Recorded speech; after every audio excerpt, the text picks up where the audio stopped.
തിരുവോണപ്പുലരിതൻ തിരുമുൽ കാഴ്ച വാങ്ങാൻ തിരുമുറ്റമണിഞ്ഞൊരുങ്ങി തിരുമേനിയെഴുന്നള്ളും സമയമായി ഹൃദയങ്ങൾ അണിഞ്ഞൊരുങ്ങി ഒരുങ്ങി ഹൃദയങ്ങൾ അണിഞ്ഞൊരുങ്ങി.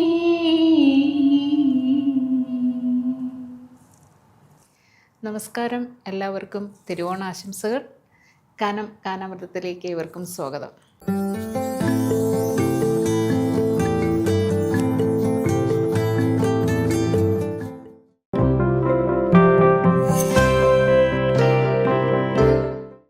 ഇന്ന് തിരുവോണത്തിന് നമ്മളോടൊപ്പം ജോയിൻ ചെയ്യുന്നത് അനുവാണ്.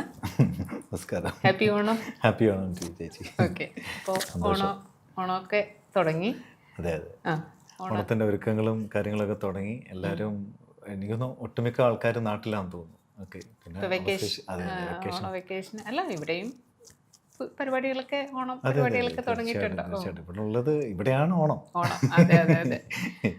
അപ്പോൾ നമുക്കൊരു ഓണമായിട്ടൊരു ഓണപ്പാട്ടിൽ തുടങ്ങാലോ. പിന്നെന്താ, ഓണം പാട്ട് പാടാം. പറനിറയെ പൊന്നളക്കും പൗർണമിരാവായി, പടിഞ്ഞാറേ പൂപ്പാടം അഴകിൻ പാൽക്കടലായി.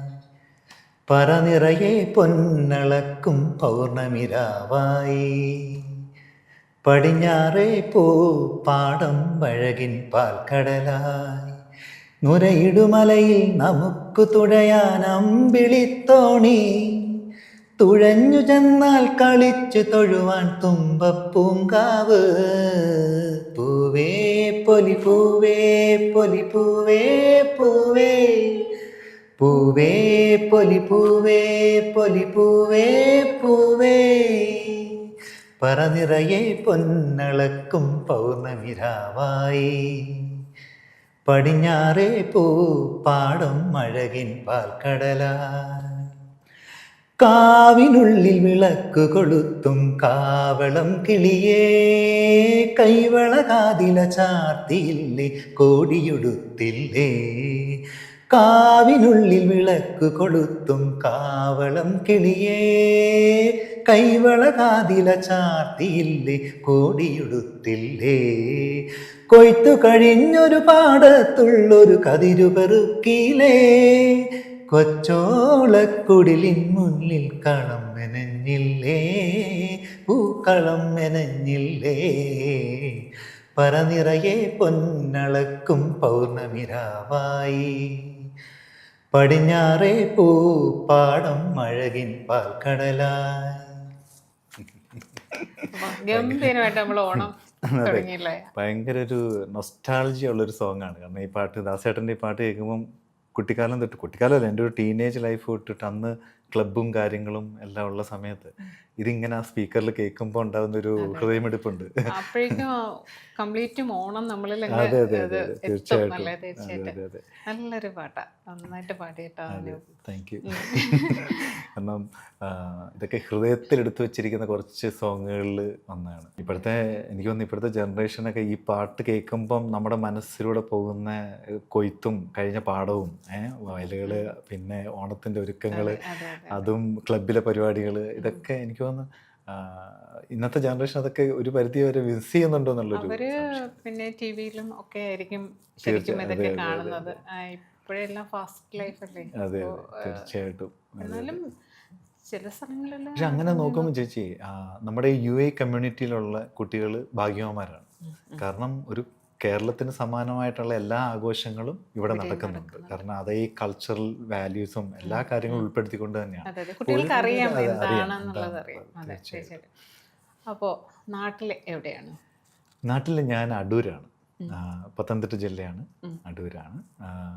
എൻ്റെ അച്ഛൻ്റെ വീടും അവിടെ തന്നെയാണ്. അമ്മയുടെ വീട് ഒരു 4-5 കിലോമീറ്റർ മാറിയിട്ട് അടുത്ത് തന്നെ സ്ഥലത്തെയാണ്, അടൂരാണ്.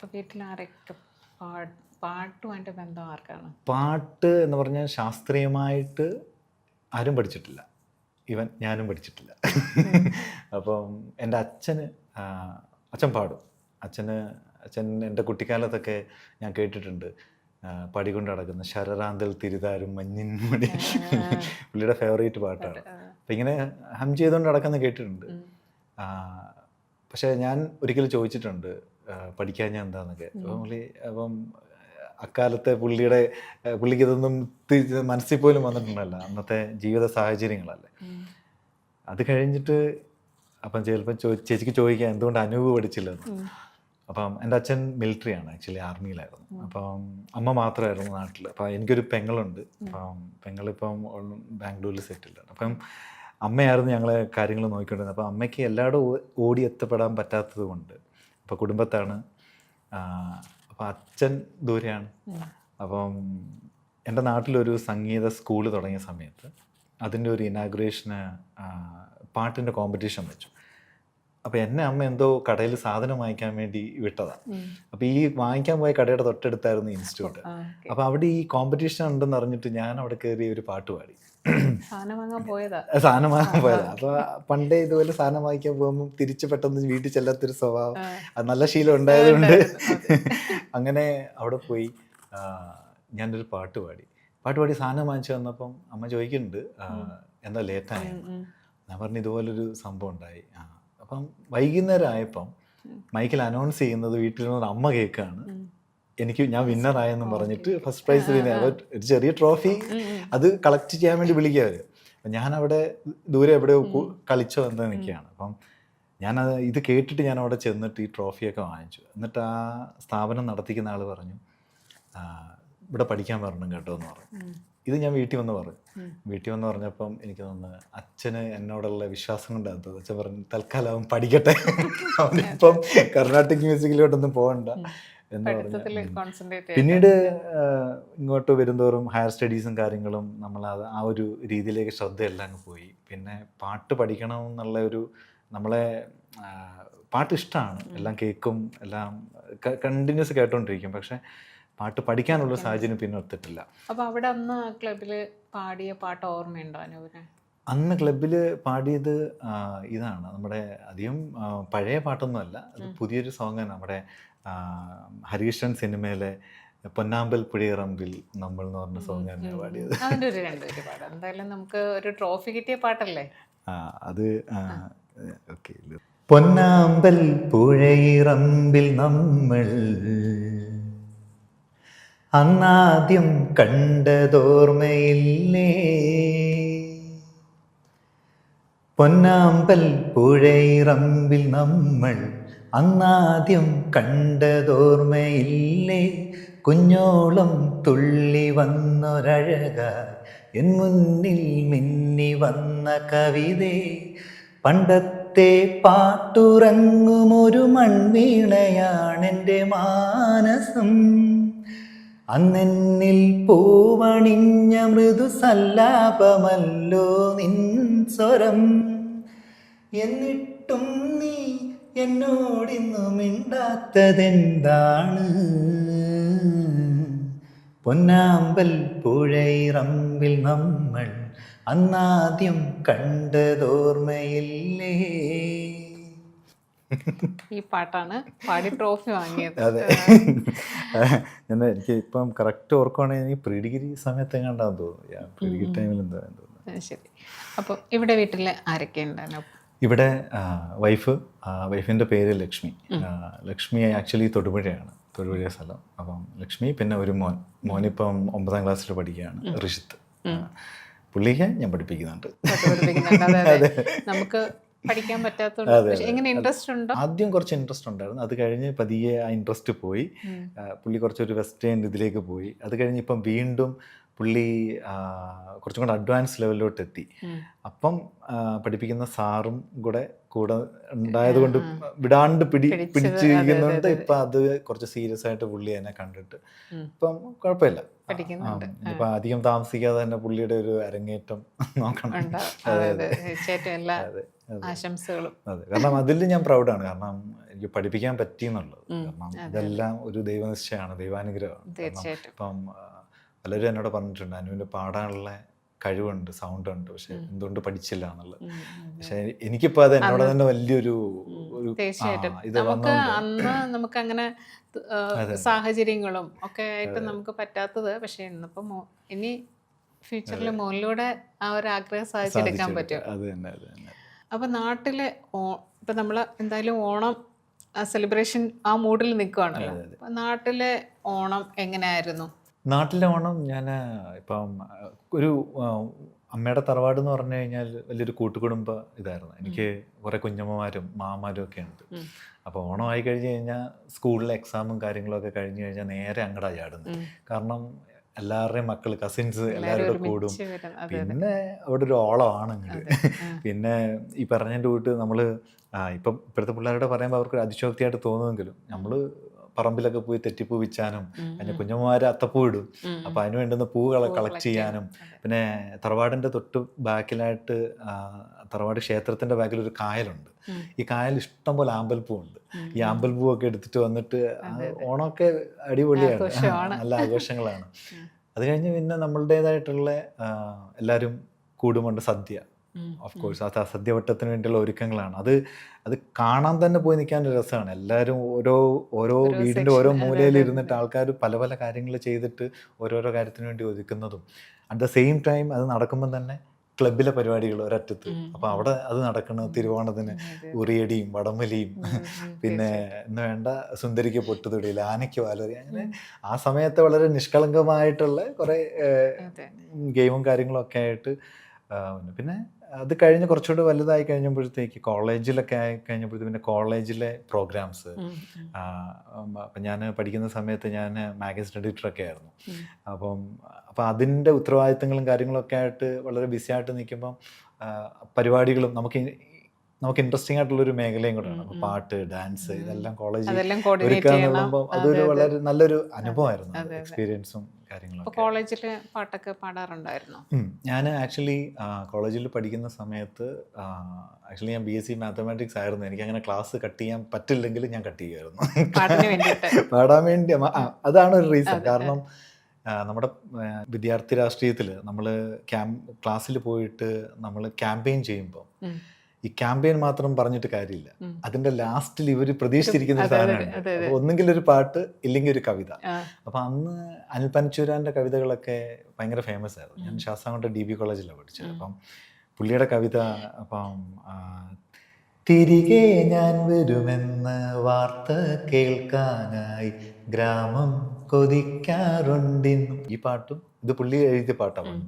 അതുപോലെ അതെ അതെ നമ്മുടെ അറബിക്കഥയിൽ പാട്ടുണ്ട്. കാരണം അത് പറഞ്ഞപ്പോൾ അറബിക്കഥ സിനിമ ഞാനിവിടെ 2007 വരുമ്പം ഇവിടുത്തെ നമ്മൾ ആ ബിഗിനറാണല്ലോ, തുടങ്ങുകയാണ്. അപ്പം ആ സിനിമയിലെ പല മുഹൂർത്തങ്ങളും നമ്മുടെ ജീവിതവുമായിട്ട് വളരെയധികം കണക്റ്റഡ് ആയിട്ട് ഇരിക്കുന്നത്. അപ്പോൾ ആ സിനിമ ഒരു മൈൽ സ്റ്റോൺ ആണ്. അപ്പം പറഞ്ഞു തന്നത് ഒന്ന് അപ്പോൾ പുള്ളിയുടെ കവിതകളുണ്ടായിരുന്നു. ഇടവ മാസപ്പെരും മഴ പെയ്ത രാവതിൽ എന്ന് പറഞ്ഞിട്ടുള്ള കവിതകൾ. അപ്പോൾ കവിതകൾ പാടും, at the same time cinema പാട്ടുകളും പാടും. അപ്പം കോളേജിൽ അങ്ങനെ ഒരു മൊത്തത്തിൽ അങ്ങനെ ഒരു സപ്പോർട്ടുണ്ട്. അതൊക്കെ അത് പാടാൻ ഇങ്ങോട്ട് ആൾക്കാർ, കൂട്ടുകാർ, ഫ്രണ്ട്സ് പറയുമ്പോൾ നമുക്ക് കിട്ടുന്നൊരു അംഗീകാരമാണ്. നമുക്ക് പാടുന്ന കേൾക്കാൻ ഇഷ്ടമുണ്ടായതാണല്ലോ അവർ പറയുന്നത്. അത് അങ്ങനെ ഞാൻ ആ ഒരു വ്യക്തിബന്ധത്തിൻ്റെ പുറത്താണ് ഞാൻ 2 വർഷവും യൂണിവേഴ്സിറ്റിയുടെ കൗൺസിലായിട്ടൊക്കെ ജയിച്ചത്. അങ്ങനെ ഒരു ബന്ധം ഞാൻ നിലനിർത്താൻ ശ്രമിച്ചിട്ടുണ്ട്. അപ്പോൾ അതുപോലെ ഏറ്റവും കൂടുതൽ നമുക്കിഷ്ടമുള്ള ഒരു പാട്ടുണ്ടാവില്ലേ, എപ്പോഴും ഇങ്ങനെ നമുക്ക് നമ്മുടെ മനസ്സിൽ പാടാൻ തോന്നുന്ന ഒരു പാട്ട്, അങ്ങനെ ഒരു പാട്ട് ഉണ്ടോ? ആക്ച്വലി ഞാനൊരു ഹാർഡ് കോർ ദാസേട്ടൻ ഭക്തനാണ്. അപ്പം ദാസേട്ടൻ്റെ പാട്ട് ഇഷ്ടപ്പെടാനുള്ള ഒരു റീസൺ എന്ന് പറഞ്ഞു കഴിഞ്ഞാൽ, ഈ അടുത്തൊരു സംഭവം ഉണ്ടായി. ഞാൻ കഴിഞ്ഞ വെക്കേഷൻ നാട്ടിൽ പോയ സമയത്ത് മൺസൂൺ ടൈമിലാണ് പോയത്. അപ്പം ജസ്റ്റ് തൃശ്ശൂർ ഗുരുവായൂർ ക്ഷേത്ര ദർശനം കഴിഞ്ഞിട്ട് ഞാൻ പാലക്കാട് വരെ പോയി. പാലക്കാട് പോയപ്പം അവിടെ എൻ്റെ ഒരു സുഹൃത്ത് എന്നോട് പറഞ്ഞു, കൊല്ലങ്കോട് എന്ന് പറഞ്ഞൊരു ഗ്രാമമുണ്ട്, അവിടെ ഒന്ന് പോകാൻ പറഞ്ഞു. അപ്പം ഞാനും ഫാമിലിയുണ്ട്. അപ്പം ഞങ്ങളങ്ങനെ അവിടെ ചെല്ലുമ്പം അതിമനോഹരമായ ഗ്രാമം, വയലുകൾക്കിടയിലൂടെ വരമ്പുകൾ, വീതിയുള്ള വരമ്പുകൾ, അത് കഴിഞ്ഞ് നമ്മൾ കാണുമ്പോൾ മലകളും എല്ലാം നമുക്ക് കാണാൻ പറ്റും ബോർഡറിലാണ്. അതിന് താഴെ ഒരു കാവ്, കറുപ്പ് സ്വാമി കാവ. അപ്പം ഞാനിതിനെ ചെല്ലുമ്പം ഭയങ്കര കാറ്റും അവിടുത്തെ ആൽമരങ്ങളും എല്ലാം ഭയങ്കര കാറ്റിൽ കിടന്ന് ആടി ഒലയും. അവിടെ ഈ കറുപ്പസ്വാമിയുടെ കൽവിഗ്രഹമാണ്. മഞ്ഞളും കുങ്കുമവും രക്തചന്ദനവും എല്ലാം പൂശി അവിടെ പൂജയൊക്കെ കഴിഞ്ഞിട്ട് നിൽക്കുന്ന ഒരു സമയത്ത് ഒരു ചാട്ടിൽ മരയുണ്ട്. ഒരു വല്ലാത്തൊരു ഫീലിംഗ് ആയിരുന്നു. അപ്പം ഞാൻ അവിടെ നിന്നൊരാളോട് ചോദിച്ചപ്പോൾ എന്നോട് പറയാം, ഇവിടെ വെച്ചിട്ടാണ് കളിയാട്ടം സിനിമ ഷൂട്ട് ചെയ്തത്. അപ്പോൾ ഈ കളിയാട്ടം സിനിമയിൽ എനിക്ക് ഏറ്റവും ഇഷ്ടപ്പെട്ട ഒരു പാട്ടുണ്ട്, വണ്ണാത്തിപ്പുഴയുടെ തീരത്തെന്ന് പറഞ്ഞൊരു സോങ്. ഞാനതൊരു 2 വരി. വണ്ണാത്തിപ്പുഴയുടെ തീരത്ത് തിങ്കൾ കണ്ണാടി നോക്കും നേരത്ത് സ്വപ്നം കണ്ടിറങ്ങി വന്നോളേ, ചെമ്മാനപ്പൂമുറ്റം നിറയെ മണിമഞ്ചാടി വാരിയെറിഞ്ഞോളേ, കുങ്കുമമിട്ട കവിൾത്തടമോടെ മിന്നുകളിളകിയ പൊന്നരയോടെ, കുങ്കുമമിട്ട കവിൾത്തടമോടെ മിന്നുകളിളകിയ പൊന്നരയോടെ, മഞ്ഞളണിഞ്ഞൊരു പൂമയ്യോടെ നിലാവിലൊരുങ്ങി മയങ്ങണ പെണ്ണെ കണ്ണാടി, തിങ്കൾ കണ്ണാടി, തിങ്കൾ കണ്ണാടി നോക്കും നേരത്ത് നാടോടി കഥയുടെ വണ്ണാത്തിപ്പുഴയുടെ തീരത്ത്, തിങ്കൾ കണ്ണാടി നോക്കും നേരത്ത്. ഈ നാടോടി കഥ എന്നൊക്കെ പറയുമ്പോൾ ശരിക്കും നമ്മളവിടെ ചെന്നിരിക്കുമ്പോൾ നമുക്ക് ആ ഒരു ഫീലാണ് കിട്ടുന്നത്. കാരണം പക്ക ഗ്രാമത്തിൻ്റെതായിട്ടുള്ള അന്തരീക്ഷം പാലക്കാട് ചെന്ന് കഴിഞ്ഞാൽ നമുക്കത് ഫീൽ ചെയ്യും എന്നുള്ളത്. അത് ഒരു വല്ലാത്തൊരു അനുഭവമായിരുന്നു അത്. കാരണം നമ്മുടെ നാട്ടിലൊക്കെ ഇപ്പം വലിയ വലിയ ഹൈ റൈസ് ബിൽഡിങ്ങുകളും എല്ലാം വന്നിട്ട് ഫ്ലാറ്റും കാര്യങ്ങളൊക്കെ വന്നിട്ട് ആ നാടിൻ്റെ ആ ഒരു നിഷ്കളങ്കത പതിയെ നഷ്ടപ്പെട്ടു. പക്ഷേ അവിടെ ചെന്നപ്പോൾ എനിക്കത് ഫീൽ ചെയ്തു. ഒരു ഗ്രീനറി മാത്രമല്ല, ഒരു എന്തോ ഒരു പ്രകൃതി നമ്മളോട് ഇണങ്ങി നിൽക്കുന്ന ഒരു വല്ലാത്തൊരു അനുഭൂതിയാണ്. ഇപ്പം എനിക്ക് തോന്നുന്നു ഇപ്പം മൺസൂൺ തുടങ്ങാൻ പോകുന്നു. ഇപ്പം ബെസ്റ്റ് ടൈമാണ് അവിടെ പോകാൻ പറ്റിയത്. ഇനിയും പോകണമെന്ന് ആഗ്രഹം ഉണ്ട്, ഞാൻ പോകുന്നുണ്ട്. അതെ, അങ്ങനെ ഒരു കണക്ഷൻ അതുണ്ട്. അപ്പോൾ വീട്ടിൽ ഇപ്പോൾ മോൻ പാട്ട് പഠിക്കുന്നുണ്ടല്ലോ, അപ്പോൾ മോന് ഇങ്ങനെ പാട്ടുകൾ ഇങ്ങനെ ഏത് ടൈപ്പ് പാട്ടുകൾ അങ്ങനെ പാടണോ അങ്ങനെ എന്തെങ്കിലും അനുഭവം സജസ്റ്റ് ചെയ്യാറുണ്ട്? ഇല്ല, ഞാൻ ഒന്നും ഒരു കാര്യത്തിലും ഇൻസിസ്റ്റ് ചെയ്യാറില്ല. പുള്ളിക്ക് ഇഷ്ടമുള്ള പാട്ടുകൾ ഇപ്പോൾ ഈ കർണാട്ടിക് പഠിക്കുന്നുണ്ടെങ്കിൽ പോലും പുള്ളി വെസ്റ്റേൺ മ്യൂസിക്കൊക്കെയാണ് കേൾക്കുന്നത്. പക്ഷെ മലയാളം പാട്ടുകൾ ഞാൻ ഇപ്പം പല പ്രോഗ്രാംസിനൊക്കെ ആയിട്ട് പാടുന്ന സമയത്ത് അല്ലെങ്കിൽ ഞാനത് കേൾക്കുന്ന സമയത്ത് പുള്ളി അത് കേട്ടിട്ട് ഞാൻ കാണാറുണ്ട്. വെറുതെ ഇരിക്കുന്ന സമയത്ത് പുള്ളി ആ സോങ് ഇരുന്നിട്ട് മൂളുന്നത്. അപ്പോൾ അത് എവിടേക്കോ രജിസ്റ്റർ ചെയ്യുന്നുണ്ട്. അപ്പോൾ പുള്ളിക്ക് മെലഡി സോങ്സ് ഇഷ്ടമാണ്. അതിപ്പം മലയാളം ആയാലും തമിഴാണെങ്കിലും പുള്ളി ഈ അടുത്ത് ഞാൻ നമ്മുടെ ദാസേട്ടൻ്റെ തന്നെ കല്യാണത്തേന്നില്ല പാടിയ സമയത്ത് പാടി പ്രാക്ടീസ് ചെയ്ത് കഴിഞ്ഞപ്പം പുള്ളിക്കാരൻ ഇരുന്നിട്ട് അത് ഹം ചെയ്യുന്നുണ്ട്, ശ്രദ്ധിക്കുന്നുണ്ട്. ഇപ്പോൾ ഇൻട്രസ്റ്റ് വരുന്നുണ്ട്. എനിക്കൊന്ന് ഗ്രാജുവലി കുറച്ചൊന്ന് വലുതാവുന്ന സമയത്ത് ഒരു താല്പര്യം വരുമായിരിക്കും. കാരണം ഇത് ഞാൻ എൻ്റെ മനസ്സിലാക്കിയ കാര്യം, ഇത് നമ്മൾ അടിച്ചേൽപ്പിക്കേണ്ട ഒരു കാര്യമല്ല. ഇത് ഒരു വ്യക്തിയുടെ ഉള്ളിൽ നിന്ന് വരണം. കാരണം നമ്മൾ ഈ ഇൻബോൺ ടാലൻ്റ് എന്നൊക്കെ പറയുന്ന പോലെ എല്ലാവരിലും ഒരു സ്പാർക്ക് ഉണ്ട്, എന്തെങ്കിലുമൊക്കെ ഉള്ളൊരു കഴിവിലുണ്ട്. അപ്പം അത് നമ്മളൊന്ന് ഡെവലപ്പ് ചെയ്തെടുക്കണം, സപ്പോർട്ട് ചെയ്യാന്നുള്ളത്. പുള്ളിക്ക് താല്പര്യമാണ്. ഇപ്പം പുള്ളി ശരിയാവും. നമ്മൾ പക്ഷെ ഫോഴ്സ് ചെയ്താലും അതിനൊരു ലൈഫ് ലോങ് ഇതുണ്ടാവില്ല. അവര് സ്വന്തമായിട്ട് അവർക്ക് വേണം എന്ന് തോന്നി ചെയ്യുന്ന കാര്യങ്ങളെ അത് നിലനിൽക്കുള്ളൂ. അപ്പൊ എന്തായാലും അവന്റെ ഇഷ്ടം. അപ്പൊ അതില് ഇപ്പൊ ഏത് കാര്യമാണെങ്കിലും അതിലൊരു ഇംപ്രവൈസേഷൻ കൊണ്ടുവരണമെന്നുണ്ടെങ്കിൽ അവർക്ക് ആ താല്പര്യം വേണം. അല്ലെങ്കിൽ അവർ പ്രാക്ടീസ് പോലും ചെയ്യൂല. അടുത്ത ക്ലാസ്സിന് സാറ് വരുമ്പോഴായിരിക്കും പ്രാക്ടീസ് ചെയ്യുന്നത്. വീണ്ടും ആ ക്ലാസ് ഒരു പ്രാക്ടീസ് സെഷനായി മാറും. അതെ. അപ്പൊ വീണ്ടും ഇൻട്രസ്റ്റ് ഉണ്ടെങ്കിൽ അവരത് പ്രാക്ടീസ് ചെയ്ത് റെഡിയായി ഇരിക്കുമല്ലോ.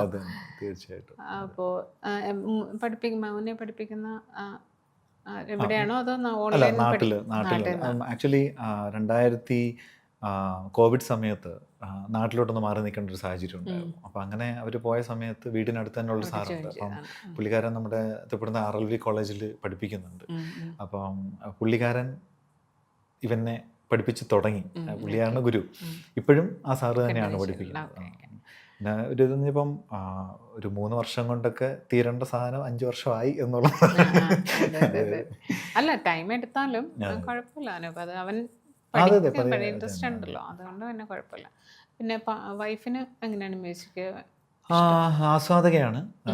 പാട്ടുകൾ ആസ്വദിക്കാറുണ്ട്. പാട്ടുകൾ ഇപ്പം ഞാൻ ഏതെങ്കിലും ഒരു പ്രോഗ്രാം ഉണ്ടെങ്കിൽ ഞാൻ പാട്ടുകൾ നോക്കുന്ന സമയത്ത് വന്നിട്ട് എനിക്ക് സജഷൻസ് ഒക്കെ തരാറുണ്ട്. ഈ പാട്ട് പാടിയാൽ നന്നായിരിക്കും, അല്ലെങ്കിൽ ഇത് നോക്ക്, ഇത് കുറച്ചുകൂടെ ബെറ്റർ ആയിരിക്കും, അല്ലെങ്കിൽ ഞാൻ പാടുന്നതിനകത്ത് എന്തെങ്കിലും തെറ്റുകൾ പ്രാക്ടീസ് ചെയ്യുമ്പോൾ എന്തെങ്കിലും കല്ലുകടികളൊക്കെ ഉണ്ടെങ്കിൽ അതൊക്കെ പറയാൻ വലിയ താല്പര്യമുള്ള ആളാണ്. അപ്പൊ അങ്ങനെ സജസ്റ്റ് ചെയ്തൊരു പാട്ട് അങ്ങനെ സജസ്റ്റ് ചെയ്തൊരു പാട്ട് നിലാവിൻ്റെ നീലഭസ്മ കുറിയാണെന്നോളെ, അത് പുള്ളിക്കാരി പാടണമെന്ന് ഇടയ്ക്ക് പറയാം. അപ്പൊ എന്തായാലും നമുക്ക് ഭാര്യയ്ക്ക് വേണ്ടിയിട്ട് ഇടയ്ക്ക് എന്നോട് പറയും MG ശ്രീകുമാറിൻ്റെ സോങ്സ് ചില സോങ്സ് ഒക്കെ ഇതാവുന്നുണ്ട്, അപ്പം അതൊക്കെ ഒന്ന് ട്രൈ ചെയ്യാം.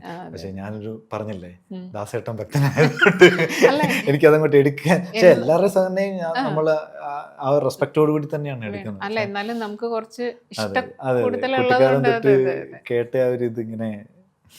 അപ്പൊ എന്തായാലും വൈഫിന് വേണ്ടിട്ട് പാട്ട് പാടാം. നിലാവിൻ്റെ നീലഭസ്മ കുറിയണിഞ്ഞവളേ, കാതിലോല കമ്മലിട്ടു കുണുങ്ങി നിൽപ്പവളേ, ഏതപൂർവ തപസ്സിന ഞാൻ സ്വന്തമാക്കി നിൻ രാഗലോല പരാഗ സുന്ദര ചന്ദ്രമുഖബിംബം. നിലാവിൻ്റെ നീലഭസ്മ കുറിയണിഞ്ഞവളേ, കാതിലോല കമ്മലിട്ടു കുണുങ്ങി നിൽപ്പവളേ, തങ്കമുരുകും നിന്റെ മെയ് തകിടിൽ ഞാനെൻ നെഞ്ചിലെ അനുരാഗത്തിൻ മന്ത്രമെഴുതുമ്പോൾ കണ്ണിലെരിയും കുഞ്ഞുമൺ വിളക്കിൽ വീണ്ടും വിങ്ങുമെൻ അഭിലാഷത്താൽ എണ്ണ പകരുമ്പോൾ തെച്ചിപ്പൂഞ്ചോപ്പിൽ തത്തും ചുണ്ടിന്മേൽ ചുംബിക്കുമ്പോൾ ചെല്ലക്കാറ്റേ കൊഞ്ചുമ്പോൾ നെന്തിനീ നാണം തേനിളം നാണം. നിലാവിൻ്റെ നീലഭസ്മ കുറിയണിഞ്ഞവളേ, കാതിലോല കമ്മലിട്ടു കുണുങ്ങി നിൽപ്പവളേ. ഭാര്യയ്ക്ക് വേണ്ടി പാടിയോണ്ടായിരിക്കും ഭയങ്കര ഫീലായിരുന്നു. അപ്പോൾ ദാസേട്ടൻ്റെ ഭക്തനാണെന്നല്ലേ പറഞ്ഞത്? ദാസേട്ടൻ ഒത്തിരി തമിഴ് പാട്ടുകൾ പാടിയിട്ടുണ്ട്. അപ്പോൾ ദാസേട്ടൻ്റെ ഏതെങ്കിലും ഒരു തമിഴ് സോങ് പാടിയ? കല്യാണത്തേൻ നില കായ്ച്ചാത പാൽ നില, നീ താനേ വാണില എന്നോട് വാനില, തീയാതെ വെണ്ണില ഉൻ കാതൽ കണ്ണില, ആകായം മണ്ണില, കല്യാണത്തേൻ നില കായ്ച്ചാത പാൽ നില, തെൻപാണ്ടിക്കൂടല തേവാരപ്പാടല, തീരാത ഓടല തേൻ സിന്തും കൂടല, എന്നൻപ് കാതല എന്നാലും കൂടല, പെരിമ്പം മേയില നീ തീണ്ടും കൈല, പാർപ്പോമേ ആവല വാനില, കല്യാണത്തേൻ നില കായ്ച്ചാത പാൽ നില. ഇത് കുറേ ആയി പാടി നോക്കിയിട്ട് തമിഴ്. എന്തായാലും നന്നായിട്ട് പാടി. ദാസേട്ടനോടുള്ള ഭക്തിയാന്ന് തോന്നും അത്. നന്നായിട്ട് പാടിയാനും ഒത്തിരി സന്തോഷമുണ്ട് ഈ പ്രോഗ്രാമിലേക്ക് വന്നതിൽ. അപ്പോൾ വീണ്ടും നമുക്ക് കാണാം. ഓക്കെ. എന്തായാലും തിരുവോണ ദിവസം ചേച്ചിയുടെ കൂടെ ഈ ഒരു സെഷൻ, പ്രത്യേകിച്ച് പാട്ടിൻ്റെ ഒരു സെഷൻ കൂടാൻ പറ്റിയതിനും എന്നെ ഇതിലേക്ക് ഇൻവൈറ്റ് ചെയ്തതിനൊക്കെ വളരെയധികം നന്ദി. ചേച്ചിക്കും ഇതിൻ്റെ ക്രൂസിനും മെമ്പേഴ്സിനും എല്ലാം. എന്തായാലും എല്ലാവർക്കും ഒരിക്കൽ കൂടി ഒരു നല്ല തിരുവോണ ആശംസകൾ. എല്ലാവർക്കും നല്ലൊരു ഓണം ആയിക്കട്ടെ, നല്ലൊരു വർഷമാവട്ടെ എന്ന് ആശംസിക്കുന്നു. അമ്മ ചാനലിൻ്റെ വകയായിട്ട് എല്ലാവർക്കും ഹാപ്പി ഓണം. അപ്പോൾ നമുക്ക് ഡെൽമ ആയുർവേദിക്കിൻ്റെ ഒരു ഗിഫ്റ്റ് ഉണ്ട്. 100 ദിറംസിൻ്റെ ഗിഫ്റ്റാണ്. അവിടെ പോയിട്ട് എന്ത് ട്രീറ്റ്മെൻറ്റ് വേണോ 100 ദിറംസിന് ഫ്രീ ആണ്. അപ്പോൾ പോയി അവിടെ വിസിറ്റ് ചെയ്യുക, ട്രീറ്റ്മെൻറ്റ് എന്തെങ്കിലും എടുക്കുക. Thank you. താങ്ക് യു അമ്മ channel and Delma ayurvedic centre. Thank you.